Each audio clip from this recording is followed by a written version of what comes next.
गौरी काढ photo. Hello बोलो ना क्या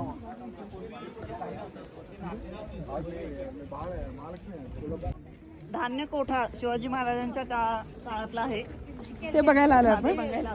ओके, बघूयात आपण काय काय पुढे.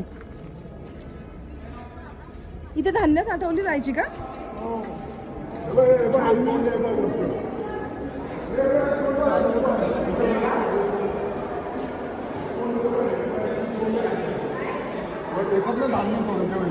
त्यात गंगा, यमुना आणि सरस्वती अशी 3 कोठारे आहेत. यापैकी गंगा कोठार सर्वात मोठे असून कोठरीच्या छतावर जाण्यासाठी दोन्ही बाजूला पायऱ्या आहेत. अंतर्भागात स्तंभाचे विभागलेले 16 उपविभाग असून त्यांच्या छताला बोके ठेवलेले आहेत. पूर्वेकडील प्रवेशद्वाराच्या वरील बाजूस घुमटाका छताचा सज्ज असून त्यावर सुनेगच्ची सावट आहे. एक साथ नमस्ते.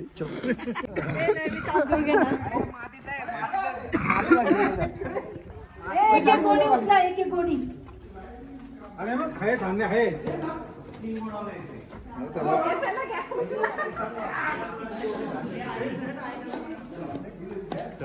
ते तुम्ही बघू शकता आत्ताशी कसे गोण्या ठेवलेले आहेत. आम्ही आता एक गोणी